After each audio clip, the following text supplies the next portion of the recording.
Iran ने कई घातक ड्रोन की ड्रिल करके अमेरिका को चिढ़ाने में कोई कसर नहीं छोड़ी। 2 दिन तक चली इस ड्रिल में ईरान की सेना ने 150 से ज्यादा ड्रोन के जरिए दुनिया को अपनी ताकत दिखाई और खासतौर पर अमेरिका को यह साफ कर दिया कि वो ईरान को कमजोर न समझे।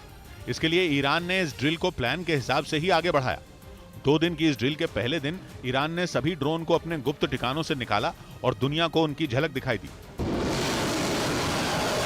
पहले दिन ईरान की सेना ने बॉर्डर वाले इलाकों और समंदर में अपने मिशन को पूरा करने के लिए निगरानी की और इसे पूरा करने के बाद उसने ड्रोन की ताकत से अमेरिका को आंख दिखाई। अलग अलग इलाकों से इन ड्रोन के जरिए तेल के टैंकों और हथियारों के डिपो को अपने निशाने पर लिया गया और फिर उन पर मिसाइलें और रॉकेट दागे गए और इस तरह उन्हें तबाह कर दिया गया। ईरान ने इस ड्रिल के जरिए अमेरिका को यह दिखा दिया कि अगर उसने ईरान पर हमला किया तो उसे इसकी भारी कीमत चुकानी पड़ेगी। इस बीच खबर है कि रूस के रडार को चकमा देकर इजरायल का विमान ईरान की सीमा में दाखिल हो गया। बताया क्या आप मधुमक्खी की खेती करके हर साल 1 करोड़ कमाना चाहते हो? हर साल मधुमक्खी की खेती करके 4 करोड़ कमाने वाले आपको सिखाएंगे। फिर क्यों देरी?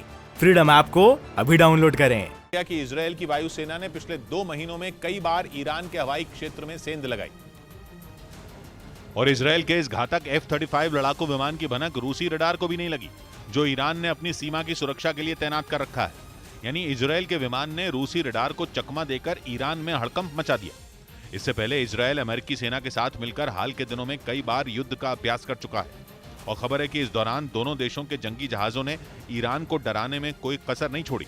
असल में इजरायल ने कसम खाई है कि वो ईरान के परमाणु हथियारों को तबाह करके ही दम लेगा और इसी वजह से ईरान और इजरायल के बीच लंबे वक्त से तनातनी चल रही है। वहीं इस मुद्दे पर अमेरिका इजरायल के साथ खुलकर खड़ा है और उसने इजरायल की ताकत बढ़ाने के लिए उसे F-35 लड़ाकू विमान भी दिया है, जिसकी गिनती दुनिया के सबसे खतरनाक फाइटर जेट में की जाती है। F-35 5वीं पीढ़ी का कॉम्बैट एयरक्राफ्ट है, जो किसी भी मौसम में उड़ान भरने की काबिलियत रखता है। इसकी सबसे बड़ी खूबी यह है कि यह स्टेल्थ तकनीक से लैस है, इसलिए दुश्मन के रडार या एयर डिफेंस सिस्टम की पकड़ में नहीं आता और करीब 2000 किलोमीटर प्रति घंटा की रफ्तार इसे और खतरनाक बना देती है। हालांकि इजरायल ने इस अमेरिकी विमान को अपनी सेना के बेड़े में शामिल करने के बाद इसमें अपनी जरूरत के हिसाब से कई बदलाव भी किए हैं। खबर है कि इसी वजह से इस विमान ने ईरान की नाक में दम कर रखा है।